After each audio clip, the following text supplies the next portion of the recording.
स्वागत है सभी का। देखिए, इस क्लास में हम असिस्टेंट टीचर का एग्ज़ाम जो छत्तीसगढ़ में हुआ था। छत्तीसगढ़ में असिस्टेंट टीचर का एग्ज़ाम कब हुआ था तो आप सभी को पता ही होगा। 2023 में व्यापम द्वारा लिया गया था और एक बार 2019 में लिया गया था। तो इन दोनों साल के टोटल मिला के 40 क्वेश्चन हम ईवीएस के देखने वाले हैं, जिसमें हम सभी क्वेश्चन को अच्छे समझेंगे, सभी ऑप्शन को आपको डिटेल में बताएंगे और साथ ही साथ जो भी आंसर हम आपको बताएंगे वो 100% ऑफिशियल आंसर होगा, जो कि व्यापम द्वारा लिया गया आंसर है। ऑफिशियल आंसर के साथ हम 40 क्वेश्चन पर्यावरण अध्ययन के, इन्वायरमेंटल स्टडीज़ के डिस्कस करने वाले हैं। ये क्वेश्चंस आपको हेल्प करेंगे ये समझने में कि क्वेश्चन किस टॉपिक से आ रहे हैं एग्ज़ाम में और क्वेश्चन का लेवल क्या रहने वाला है। एंड डेफिनेटली इस वीडियो को अगर आप एक बार देख लेते हैं तो आपको ये आइडिया लग जाएगा कि क्वेश्चन को सॉल्व कैसे करना है और क्वेश्चन आते कैसे हैं। तो वीडियो को पूरा देखिएगा लास्ट तक, और फॉर श्योर ये वीडियो आपको काफ़ी हेल्प करेगा आपके एग्ज़ाम में जो आगे चल के होने वाले हैं छत्तीसगढ़ में। चलिए शुरू करते हैं। पहला क्वेश्चन आपके सामने है। क्वेश्चन है, भारत के निम्नलिखित में से कौन सा संस्थान पर्यावरण जागरूकता कार्यक्रम का समर्थन करने में महत्वपूर्ण भूमिका निभाता है? भारत का जूलॉजिकल सर्वे, भारत का वनस्पतिक सर्वेक्षण या भारत के वन्यजीव संस्थान या ऊपर के सभी। तो देखिए, इसमें अगर हम बात करें तो भारत का जूलॉजिकल सर्वे ये क्या करता है, जीव जंतुओं के सर्वेक्षण अनुसंधान है, तो ये तो इसमें भूमिका निभाता है। अगला है भारत का वानस्पतिक सर्वेक्षण, अब ये वनस्पति संपदा यानी पौधों की प्रजातियों का संरक्षण, तो ये भी इसमें भूमिका निभाता है। भारत के वन्य जीव संस्थान, अब ये क्या है, जो लुप्तप्राय प्रजातियां हैं उनके संरक्षण का काम करते हैं, जैसे इसमें जंतु भी आ गया और वनस्पति भी आ गया, तो ये भी इसमें भूमिका निभाता है। मतलब राइट आंसर क्या हो जाएगा, ऊपर के सभी। ऊपर के सभी क्या करता है, पर्यावरण जागरूकता कार्यक्रम में समर्थन करता है, महत्वपूर्ण भूमिका निभाता है। ऑप्शन डी इसका सही उत्तर हो जाएगा। चलिए अगला क्वेश्चन देखते हैं। Question number 112। देखिए क्या कहता है क्वेश्चन। क्वेश्चन है, प्राकृतिक गैस मुख्य रूप से बनी होती है मीथेन की या एन ब्यूटेन का या एन ऑक्टेन का या एन ऑक्टेन और एन ब्यूटेन के मिश्रण का। तो इसे आप लोग याद रखेंगे, प्राकृतिक गैस मुख्य रूप से किसके बना होता है, तो मीथेन का, CH4 का, जिसका मात्रा कितना होता है, तो लगभग 80 से 90% इसकी मात्रा होती है, 80 से 90%। और अगर हम बात करें मीथेन का तो ये एक रंगहीन एवं गंधहीन गैस है, याद रखेंगे, ये एक रंगहीन और गंधहीन गैस है, इसे आप लोग याद रखेंगे। इस क्वेश्चन का राइट आंसर भी क्या हो जाएगा, मीथेन। एन ब्यूटेन रहता है लेकिन बहुत कम मात्रा में रहता है, और एन ऑक्टेन का अगर हम बात करें तो ये गैसोलीन में पाया जाता है, और एन ऑक्टेन और एन ब्यूटेन का मिश्रण जैसा कि मैंने आपको पहले ही बताया इसका बहुत कम मात्रा होता है उसमें। चलिए अगला क्वेश्चन देखते हैं। Question number 113।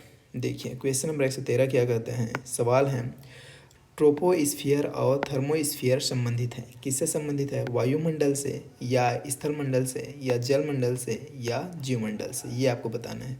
तो देखिए आप सभी को पता ही होगा, जो ट्रोपोस्फियर है और थर्मोस्फियर है ये दोनों किसके भाग हैं, तो ये दोनों वायुमंडल के भाग हैं।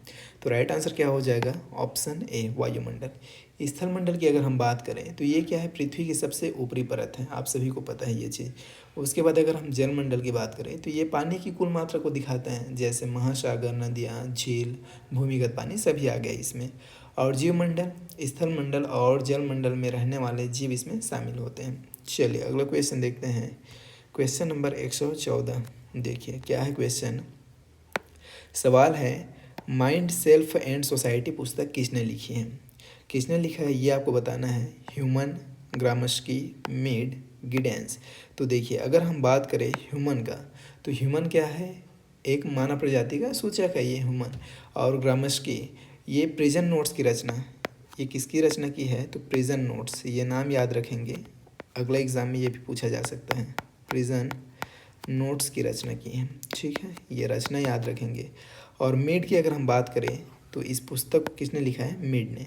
माइंड सेल्फ एंड सोसाइटी पुस्तक किसने लिखा है, तो मीड ने, राइट आंसर हो जाएगा ऑप्शन सी। चलिए अगला क्वेश्चन देखते हैं। Question number 115। क्या है क्वेश्चन, सवाल है, वाली और ब्लैक रैपिड टाइट्रेशन विधि का उपयोग किसके निर्धारण के लिए किया जाता है, मिट्टी का जैविक कार्बन, मिट्टी का नाइट्रेट, मिट्टी का फास्फेट या मिट्टी का फ्लोराइड। तो इसे आप लोग याद रखेंगे, किसका पूछा गया है, वाली और ब्लैक रैपिड टाइट्रेशन विधि का इस्तेमाल तो किसके लिए किया जाता है, मिट्टी का जैविक कार्बन, इसके निर्धारण के लिए ऑप्शन ए ही इसका सही उत्तर हो जाएगा।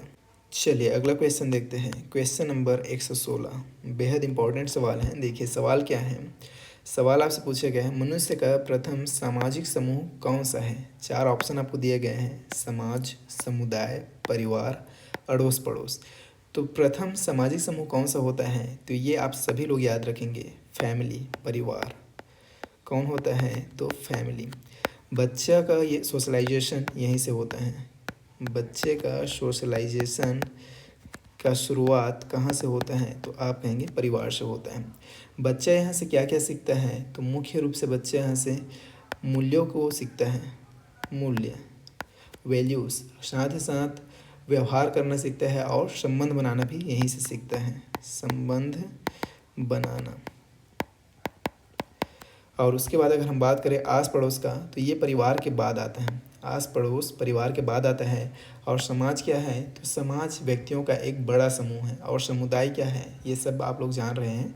विशिष्ट भौगोलिक क्षेत्र में रहने वाले क्या कहलाते हैं, समुदाय कहलाते हैं, कम्युनिटी कहलाते हैं। तो राइट आंसर क्या हो जाएगा, परिवार। मनुष्य का प्रथम सामाजिक समूह कौन होता है, परिवार होता है, फैमिली होता है। प्राइमरी सोशलाइजेशन एजेंसी भी कहा जाता है इसको। चलिए अगला क्वेश्चन देखते हैं। क्वेश्चन नंबर 117 है। क्या कहता है क्वेश्चन, ध्यान से पढ़िए इसको। कौन वन्य जीवन अधिनियम के अनुसार एक क्षेत्र को राष्ट्रीय उद्यान के रूप में गठित घोषित कर सकते हैं। तो याद रखेंगे ये शक्ति उच्चतम न्यायालय के पास भी नहीं है और हाई कोर्ट के पास भी नहीं है। कॉन्फ्लिक्शन किस में हुआ था, तो ये दोनों में कॉन्फ्लिक्शन हुआ था, राज्य सरकार और केंद्र सरकार। ऑप्शन में दोनों दिया गया है, इसलिए व्यापम द्वारा इस क्वेश्चन को विलोपित किया गया है। इस क्वेश्चन को व्यापम द्वारा क्या किया गया है, तो स्टार किया गया है, विलोपित किया गया है, याद रखेंगे, ऑफिशियली सीजी व्यापम द्वारा। चलिए अगला क्वेश्चन देखते हैं। क्वेश्चन नंबर 118 है। देखिए क्या कहता है। सवाल है ईवीएस में एक शिक्षक छात्रों को जानवरों के बारे में पढ़ाने के लिए चिड़ियाघर ले जाता है। यह गतिविधि निम्न के अंतर्गत आती है। परियोजना कार्य, अभिहस्तांकन, क्षेत्र का दौरा या प्रयोग, किसके अंतर्गत आएगा, ये आपसे पूछा गया है। तो देखिए परियोजना कार्य क्या होता है, ये विषय शोध होता है एक प्रकार का। अभिहस्तांकन क्या होता है, तो ये कार्य घर पर या कक्षा में जो करे वो कार्य होता है। उसके बाद अगर हम बात करें क्षेत्र का दौरा, फील्ड ट्रिप, तो राइट आंसर क्या हो जाएगा, ऑप्शन सी इस क्वेश्चन का राइट आंसर हो जाएगा। ईवीएस में एक शिक्षक छात्रों को जानवरों के बारे में पढ़ाने के लिए चिड़ियाघर ले जाता है। यह गतिविधि किसके अंतर्गत आएगा, तो क्षेत्र का दौरा। ऑप्शन सी इसका सही आंसर हो जाएगा। एक्सपेरिमेंट प्रयोग भी नहीं होगा। एक्सपेरिमेंट प्रयोग क्या होता है, वैज्ञानिक सिद्धांतों का परीक्षण करते हैं इसमें हम लोग। तो राइट आंसर क्या हो जाएगा, ऑप्शन सी क्षेत्र का दौरा। चलिए अगला क्वेश्चन देखते हैं। सवाल है जनजाति इसका उदाहरण हो सकता है, किसका उदाहरण हो सकता है, परिवार का या संगठन का या समुदाय का या जाति का। तो चलिए इन सभी चीज़ों को एक बार आप खुद से समझिए, ये तो बेहद ईजी है ना। अगर हम बात करें परिवार का, तो परिवार में क्या आता है, ये तो ब्लड रिलेशन हो गया ना। परिवार में ब्लड रिलेशन आते हैं, ब्लड रिलेशन, या फिर एक और आता है गोद लेना। गोद लेना भी परिवार बन गया ये। उसके बाद अगर हम बात करें संगठन, तो इसमें क्या होगा, संघ होगा। इसमें क्या होगा, संघ होगा। हमें जनजाति पूछा गया है, तो जनजाति किस में आता है, तो याद रखेंगे ये समुदाय में आता है, कम्युनिटी में आता है। किस में, तो समुदाय में। ये एक विशेष भौगोलिक क्षेत्र में रहने वाले होते हैं, भौगोलिक क्षेत्र से संबंधित होते हैं। तो जनजाति किस में आते हैं, समुदाय में आते हैं, कम्युनिटी में आते हैं। और जाति क्या है, तो ये तो इसका निर्धारण कैसे होता है, जन्म के आधार पर होता है ना, जन्म के आधार पर, जन्म के आधार पर। और लगभग ये अपरिवर्तनीय होता है जाति, ठीक है। तो राइट आंसर क्या हो जाएगा, जनजाति समुदाय का एग्जाम्पल होगा। ऑप्शन सी इसका सही उत्तर हो जाएगा। चलिए अगला क्वेश्चन देखते हैं। क्वेश्चन नंबर 120 है। प्रकृति अध्ययन की नींव किसने रखी, ये आपको बताना है। रूसो, लुइस अगासिज, ए और बी दोनों, इनमें से कोई नहीं। तो इसका राइट आंसर क्या हो जाएगा, ए और बी दोनों। रूसो और लुइस अगासिज दोनों ने प्रकृति अध्ययन की नींव रखी। ऑप्शन सी इसका सही उत्तर हो जाएगा। और इसमें अगर हम बात करें रूसो का, तो ये शैक्षिक दर्शन किए, और वैज्ञानिक अवलोकन किसने किया, तो लुइस अगासिज ने किया। चलिए यहाँ पे लिख भी देता हूँ, शैक्षिक दर्शन। उसके बाद लुइस अगासिस की अगर हम बात करते हैं, तो इसमें आ जाएगा वैज्ञानिक अवलोकन। चलिए अगला क्वेश्चन देखते हैं। उसके बाद क्वेश्चन नंबर 121 है, भारतीय भेड़िया एक महत्वपूर्ण जानवर बन गया है क्योंकि इसका नाम रेड डाटा बुक में आता है। उनकी मौजूदगी से जंगली कुत्ते गायब हो गए। इसे राज्य पशु के रूप में चुना गया है। यह लगभग सभी भारतीय वनों की खाद्य श्रृंखला का केवल एक महत्वपूर्ण सदस्य है। तो देखिए इसका यह एक महत्वपूर्ण जानवर क्यों बन गया है, तो याद रखेंगे इसका नाम रेड डाटा बुक में आता है।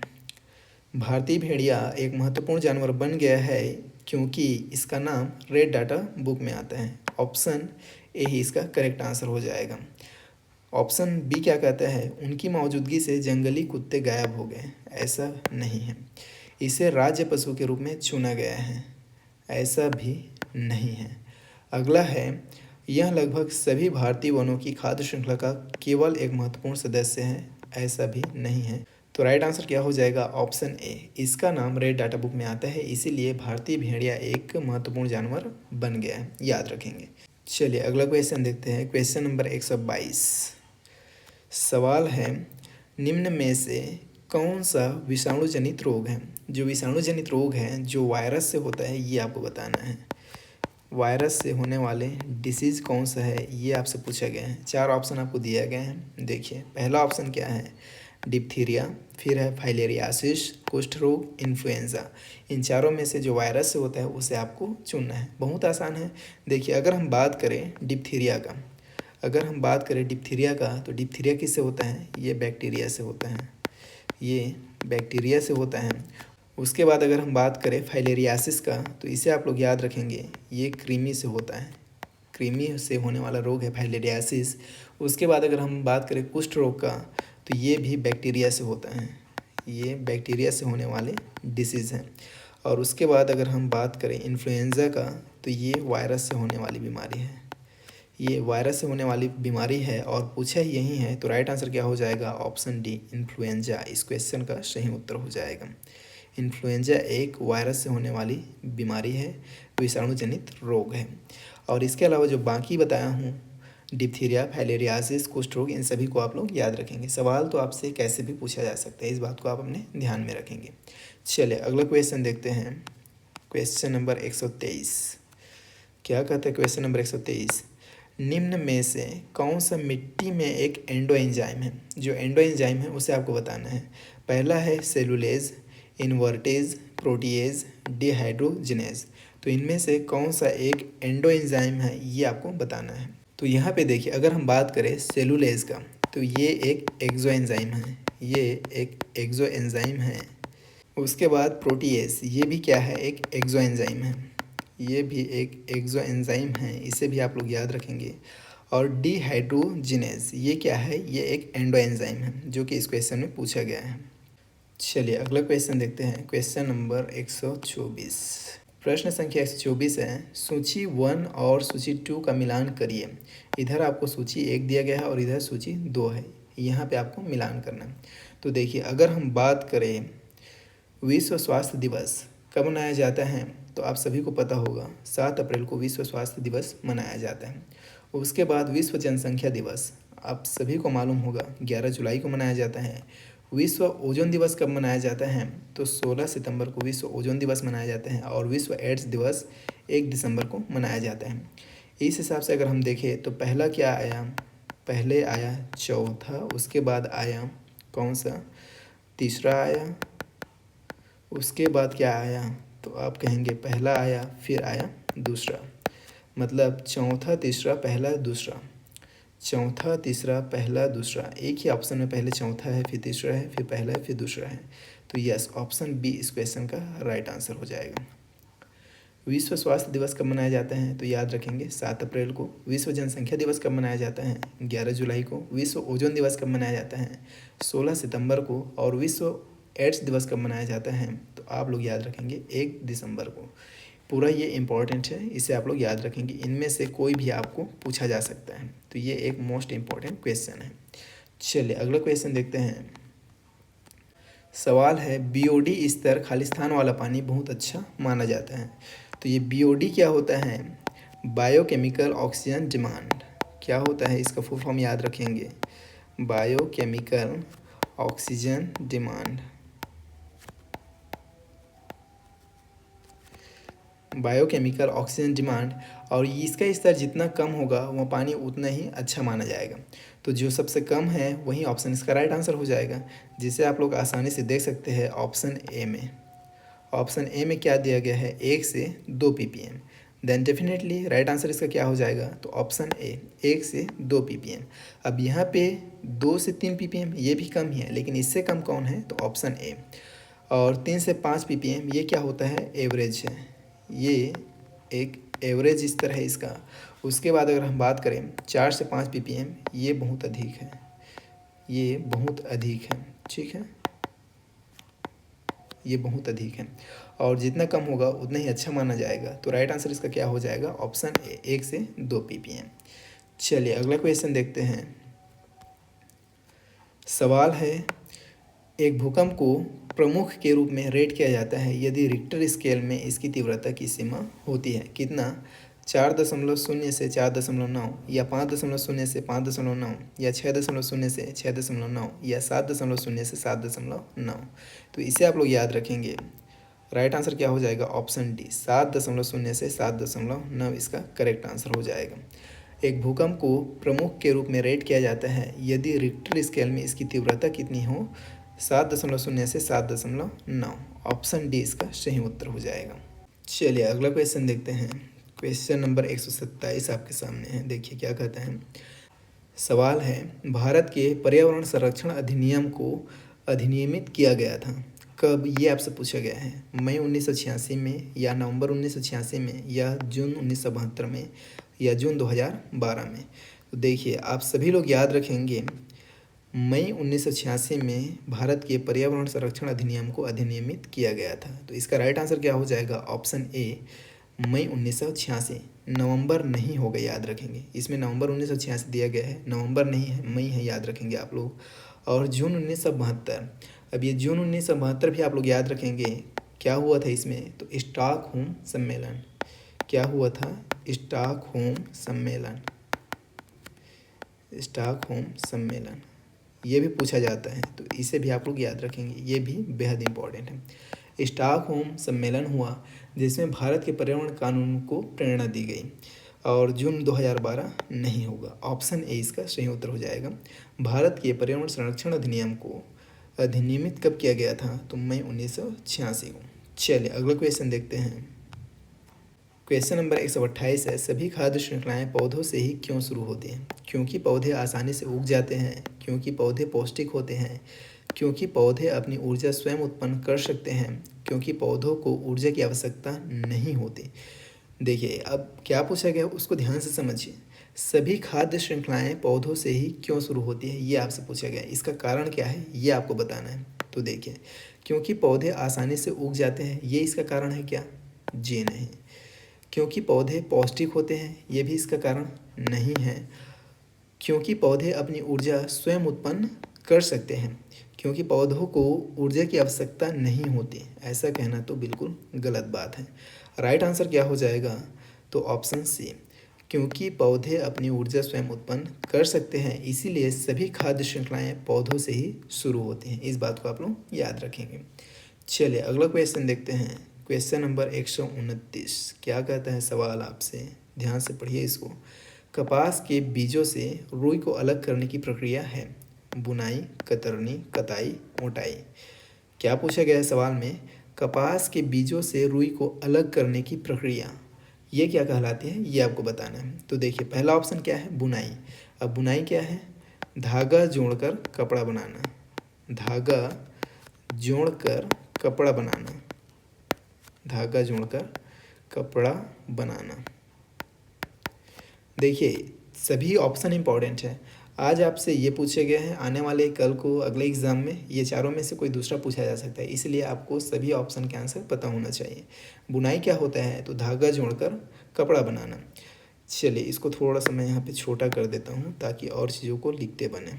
इसको थोड़ा सा साइज इसका डिक्रीज़ कर देते हैं, ठीक है, ये होता है। उसके बाद अगर हम बात करें अगला ऑप्शन क्या है, कतरनी। अब कतरनी क्या होता है, तो भेड़ से ऊन काटने की प्रक्रिया क्या कहलाता है, कतरनी कहलाता है। भेड़ से भेड़ से ऊन काटने की प्रक्रिया क्या कहलाता है? कतरनी कहलाता है। इसे भी आप लोग याद रखेंगे, ये भी बेहद इम्पॉर्टेंट है। चलिए इसका भी साइज़ थोड़ा सा छोटा कर देते हैं, ठीक है। उसके बाद अगला ऑप्शन क्या है? कताई। अब कताई क्या होता है? तो इसे भी आप लोग याद रखेंगे।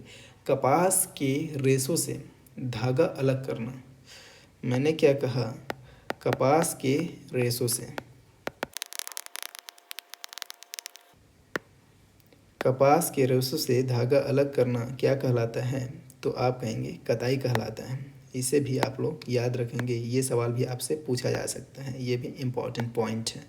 उसके बाद अगला है लास्ट क्या है? ओटाई। अब ओटाई क्या होता है? तो कपास के बीजों से रुई को अलग करने की प्रक्रिया क्या कहलाता है? ओटाई कहलाता है। इसे आप लोग याद रखेंगे। इस क्वेश्चन का राइट आंसर क्या हो जाएगा? ऑप्शन डी, ओटाई। कपास के बीजों से रुई को अलग करने की प्रक्रिया ओटाई कहलाता है, ठीक है। चलिए अगला क्वेश्चन देखते हैं। क्वेश्चन नंबर 130 क्या कहता है सवाल? खतरनाक अपशिष्ट की विशेषता है विषाक्तता, प्रतिकारता, प्रज्वलन, ऊपर के सभी। सवाल क्या है? खतरनाक अपशिष्ट की विशेषता आपसे पूछा गया है। तो विषाक्तता, इसका मतलब क्या होता है? जहरीला। इसका मतलब क्या होता है? तो आप कहेंगे जहरीला। प्रतिकारता, इसका मतलब क्या होता है? तो आप कहेंगे प्रतिक्रियाशील। इसका मतलब क्या होता है? प्रतिक्रियाशील। इसका मतलब होता है प्रतिक्रियाशील। ये दोनों क्या है? खतरनाक अपशिष्ट की विशेषता है। उसके बाद अगला है प्रज्वलन। प्रज्वलन क्या है? तो इसका मतलब होता है ज्वलनशील। इसका मतलब होता है ज्वलनशील, जो कि खतरनाक अपशिष्ट की एक विशेषता है। मतलब इस क्वेश्चन का राइट आंसर क्या हो जाएगा? ऊपर के सभी। ऊपर के सभी क्या है? खतरनाक अपशिष्ट की विशेषता है। तो डेफिनेटली इसका राइट आंसर क्या हो जाएगा? ऑप्शन डी, विषाक्तता, प्रतिकारता, प्रज्वलन। तो इस तरह से हमने छत्तीसगढ़ में असिस्टेंट टीचर का जो एग्ज़ाम हुआ था 2023 में, छत्तीसगढ़ असिस्टेंट टीचर एग्ज़ाम 2023 में लिया गया था, जिसमें से हमने ईवीएस के 20 क्वेश्चन अच्छे से समझ लिए। और आगे हम इसी वीडियो में अभी देखने वाले हैं असिस्टेंट टीचर 2019 का एग्ज़ाम, जिसमें ईवीएस के 20 क्वेश्चन को हम यहाँ पे समझने वाले हैं। चलिए अब छत्तीसगढ़ में असिस्टेंट टीचर का जो एग्ज़ाम हुआ था, कब हुआ था? 2019 में। उसमें से हम पर्यावरण अध्ययन के 20 क्वेश्चन को देखने वाले हैं। यहाँ तक आपने वीडियो को देखा, अच्छी बात है। अब आगे आप वीडियो को देखेंगे तो आपको ये समझ में आएगा, आप ये डिफ्रेंशिएट कर पाएंगे कि 2019 और 2023 के क्वेश्चन के लेवल में कितना डिफरेंस है। तो आगे आने वाले क्वेश्चन भी ज़रूरी है और वीडियो को देखना भी आपके लिए ज़रूरी है। आपको लेवल भी समझ में आएगा कि 2-3 साल में लेवल कितना चेंज होता है। चलिए अब सवालों को देखते हैं। पहला सवाल है, ज्ञान निर्माण में निम्न में से किसकी आवश्यकता होती है? किसमें? ज्ञान निर्माण में पूछा गया है। तो अनुभव की आवश्यकता बिल्कुल होती है। अवधारणा विकास की आवश्यकता होता है। अन्वेषण तथा सत्यापन की आवश्यकता भी होता है। मतलब उपरोक्त सभी। इस क्वेश्चन का राइट आंसर क्या हो जाएगा? तो आप कहेंगे उपरोक्त सभी, ऑप्शन डी इसका सही उत्तर हो जाएगा। चलिए अगला क्वेश्चन देखते हैं। घास, टिड्डा, मेढक, सांप, बाज। उपरोक्त खाद्य श्रृंखला निम्न में से किसका उदाहरण है? ये आपसे पूछे गए हैं। तो यहाँ पे आप देखेंगे तो घास को टिड्डा खा रहा है, टिड्डा को मेढक खा रहा है, मेढक को सांप खा रहा है और सांप को बाज खा रहा है। तो यहाँ पे देखिए परभक्षी खाद्य श्रृंखला का उदाहरण है या परजीवी या मृतोपजीवी, उपरोक्त में से कोई नहीं। तो परजीवी, अब यहाँ पे तो पूरा पूरा खा जा रहा है। परजीवी क्या होता है? जो दूसरे के ऊपर आश्रित होता है, दूसरे के ऊपर निर्भर होता है, जिनका जीवन जो दूसरे में से पोषक तत्व लेता है लेकिन उसका पूरी तरह से भक्षण नहीं करता, तो परजीवी तो नहीं होगा। मृतोपजीवी क्या होता है? जो मृत सड़े गले पदार्थों से अपना भोजन प्राप्त करता है, अपना पोषक तत्व प्राप्त करता है, मृतोपजीवी खाद्य श्रृंखला कहलाता है, ये भी नहीं होगा। यहाँ पे घास को पूरी तरह से टिड्डा खा ले रहा है और टिड्डा को पूरी तरह से मेढक खा ले रहा है और मेढक को पूरी तरह से सांप खा जाता है और सांप को पूरी तरह से बाज खा ले रहा है। तो यहाँ पे क्या हो जा रहा है? पूरी तरह से भक्षण हो जा रहा है। तो क्या होगा? परभक्षी खाद्य श्रृंखला। ये किसका उदाहरण है? तो आप कहेंगे परभक्षी खाद्य श्रृंखला का। तो यस, ऑप्शन ए इसका सही उत्तर हो जाएगा। चलिए अगला क्वेश्चन देखते हैं।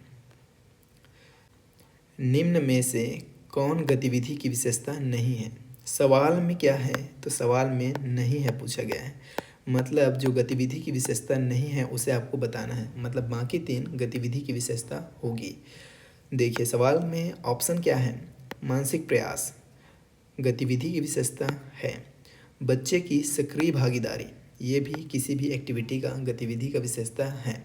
चुनौती तत्व नहीं है, जब उसमें कोई चुनौती तत्व नहीं है तो गतिविधि की विशेषता ऐसा है क्या? बिल्कुल नहीं। प्रकृति दिलचस्प होती है, ये भी गतिविधि की विशेषता है।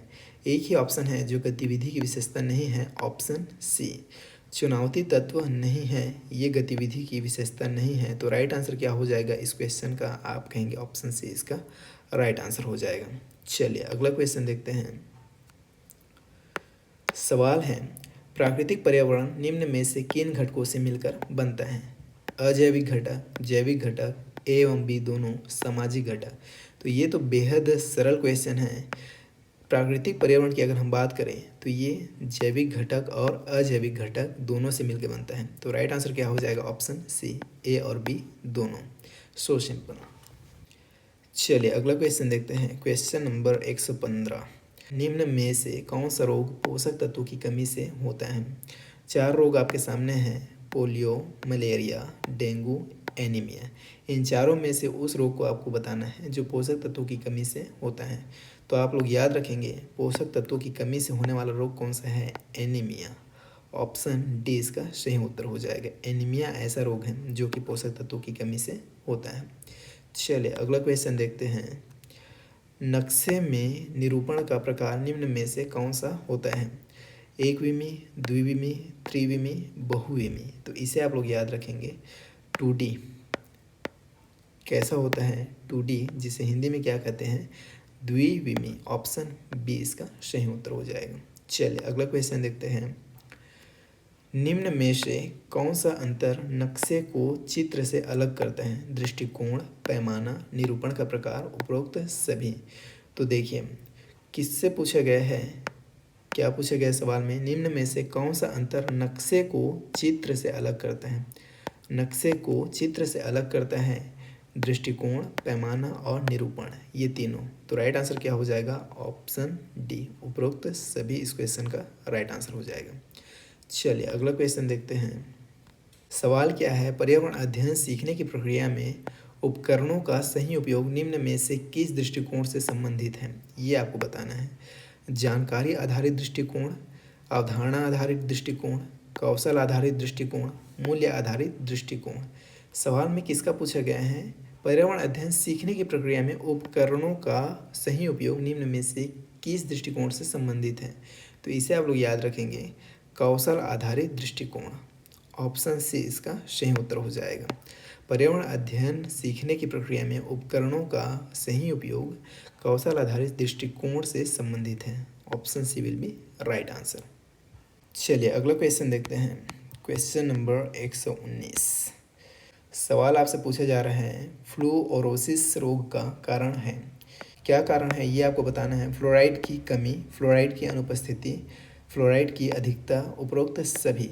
अब आपको तीनों ऑप्शन में फ्लोराइड तो दिख रहा है, ऑप्शन ए बी सी में फ्लोराइड है, लेकिन आपको ये बताना है कि इसकी कमी से होता है कि अनुपस्थिति से या अधिकता से, किस वजह से होता है ये रोग। तो आप लोग याद रखेंगे फ्लोराइड की अधिकता से क्या हो जाता है? फ्लोरोसिस रोग हो जाता है।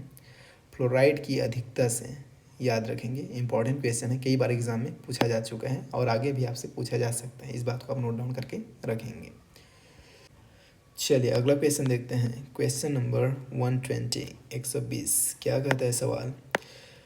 विभिन्न ऋतुओं के माध्यम से बच्चे किस पर्यावरण को जान पाते हैं? प्राकृतिक, सामाजिक, सांस्कृतिक, आर्थिक। सवाल में ही आपसे बोला गया है कि विभिन्न ऋतुओं के माध्यम से बच्चे किस पर्यावरण को जान पाते हैं। तो ऋतुओं के माध्यम से बच्चे किस पर्यावरण को जान पाएंगे? प्राकृतिक पर्यावरण को। किस पर्यावरण को? प्राकृतिक पर्यावरण को, नेचुरल इन्वायरमेंट को। So simple. राइट आंसर क्या हो जाएगा? Option A. चलिए अगला क्वेश्चन देखते हैं। निम्न में से कौन सा पारिस्थितिक तंत्र मानव निर्मित है? जो पारिस्थितिक तंत्र मानव निर्मित है उसे आपको बताना है। तालाब, कृषि भूमि, घास का मैदान, पर्णपाती वन। तो राइट आंसर इसका क्या हो जाएगा? आप सभी को पता ही होगा, कृषि भूमि एक मानव निर्मित पारिस्थितिक तंत्र होता है। ऑप्शन बी इसका सही उत्तर हो जाएगा। चलिए अगला क्वेश्चन देखते हैं। Question number 122। क्या कहते हैं? बच्चों की नज़र में पर्यावरण के कौन से आयाम की अधिकता दिखाई देती है? भौतिक, सामाजिक, सांस्कृतिक, राजनीतिक।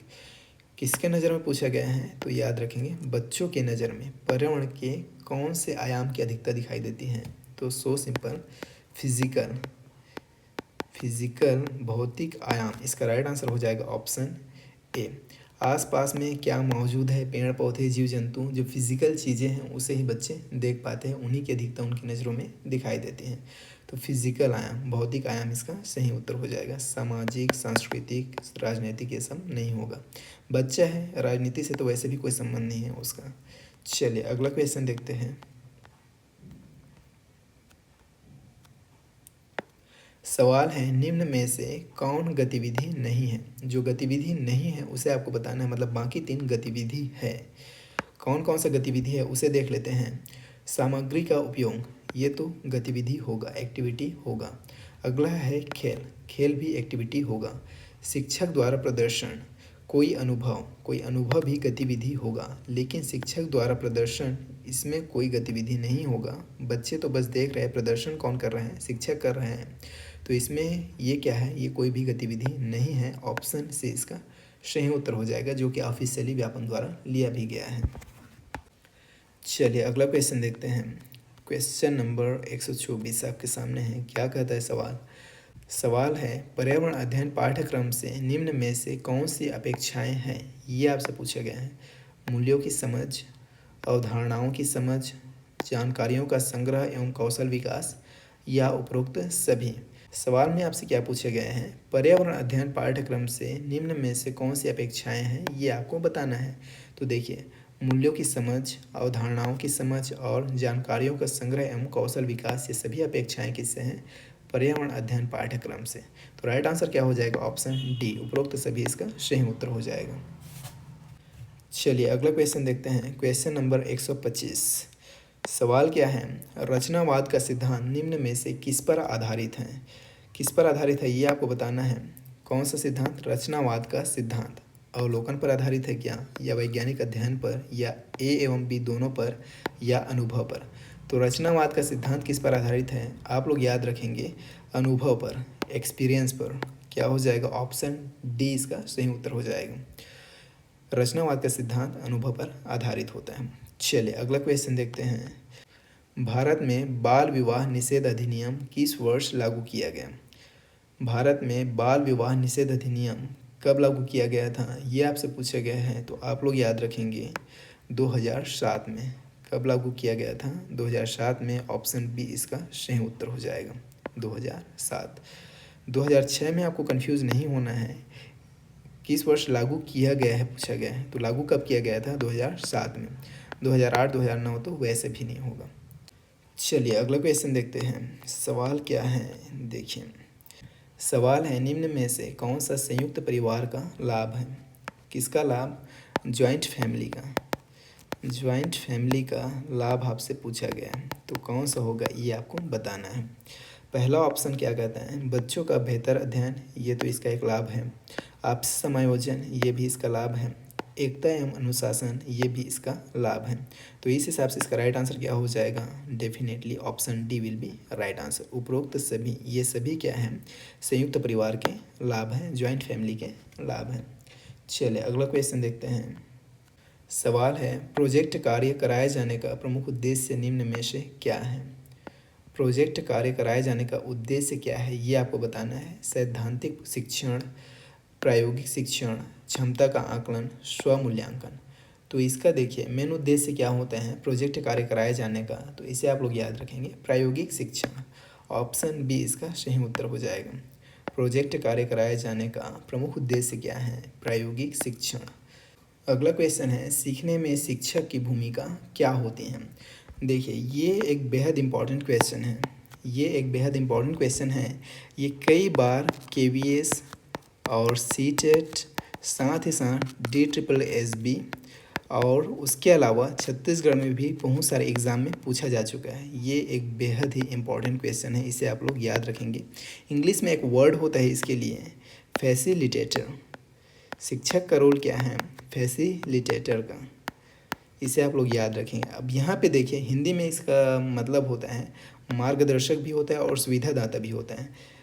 ज्ञानदाता तो नहीं होगा, प्रेरक नहीं होगा। शिक्षक की भूमिका क्या होती है? तो मार्गदर्शक की होती है, सुविधादाता की होती है। लेकिन व्यापम द्वारा इसका राइट आंसर क्या लिया गया था? इसका राइट आंसर व्यापम द्वारा लिया गया था मार्गदर्शक। राइट आंसर क्या लिया गया था? व्यापम द्वारा मार्गदर्शक। अगर हम बात करें सुविधादाता भी इसका आंसर कहीं कहीं पे लिया जाता है। इंग्लिश साइड अगर आप इसका देखेंगे तो what is the role of teacher in learning? Knowledge donor, जी नहीं। गाइड, मोटिवेटर, जी नहीं। Facility provider. तो यहाँ पे देखिए राइट आंसर फैसिलिटी प्रोवाइडर भी होता है और गाइड भी होता है, लेकिन व्यापम द्वारा आंसर क्या लिया गया था? तो गाइड लिया गया था। अगर हम बात करें व्यापम द्वारा तो इसका आंसर गाइड लिया गया था, लेकिन कई जगह फैसिलिटी प्रोवाइडर भी इसका आंसर लिया जाता है। इस बात को आप याद रखेंगे। चलिए अगला क्वेश्चन देखते हैं, जो कि इस क्लास का लास्ट क्वेश्चन होने वाला है। क्वेश्चन क्या है? क्वेश्चन को ध्यान से पढ़िए और समझिए। सवाल क्या कहता है? समाज में नशाखोरी फैलने का कारण निम्न में से कौन नहीं है? जो कारण नहीं है नशाखोरी फैलने का, उसे आपको बताना है। शिक्षा की कमी, ये तो कारण है नशाखोरी फैलने का। नशा संबंधी पदार्थों की खुलेआम बिक्री, ये तो मेन रीज़न है नशाखोरी फैलने का। पाश्चात्य संस्कृति, ये भी क्या है? नशाखोरी फैलने का एक प्रमुख कारण है। नशा मुक्ति केंद्र, नशा मुक्ति केंद्र नशा से छुटकारा पाने के लिए बनाया गया केंद्र होता है। तो ये नशा मुक्ति फैलने का कारण नहीं है, और सवाल में पूछा ही नहीं है, इसीलिए जो फैलने का कारण नहीं है वही इसका राइट आंसर हो जाएगा ऑप्शन डी, नशा मुक्ति केंद्र इसका सही उत्तर हो जाएगा। तो इस तरह से हमने assistant teacher Chhattisgarh assistant teacher का जो एग्ज़ाम 2019 में हुआ था, वहाँ से भी हमने ईवीएस के 20 क्वेश्चन देख लिए। ईवीएस के 20 क्वेश्चन देख लिए एंड आई होप कि आपको ये सभी क्वेश्चन अच्छे से समझ में आया होगा। और इसके अलावा हमने इसी वीडियो में 2023 के भी क्वेश्चन देखे, तो 40 क्वेश्चन देख लिए हमने ईवीएस के। एंड डेफिनेटली ये 40 क्वेश्चन आपको काफ़ी हेल्प करेंगे आपके आगे आने वाले एग्ज़ाम्स के लिए। तो वीडियो कैसा लगा कमेंट में बताइएगा। पसंद आया तो लाइक ज़रूर कीजिए और चैनल को सब्सक्राइब करना ना भूलें अगर आप टीचिंग एग्ज़ाम्स की तैयारी कर रहे हैं तो। और इस वीडियो को अपने उन दोस्तों के साथ शेयर करें जो छत्तीसगढ़ में टीचर बनना चाहते हैं, जो शिक्षक भर्ती की तैयारी कर रहे हैं। हम आपसे मिलते हैं नेक्स्ट वीडियो में, तब तक के लिए टेक केयर, बाय।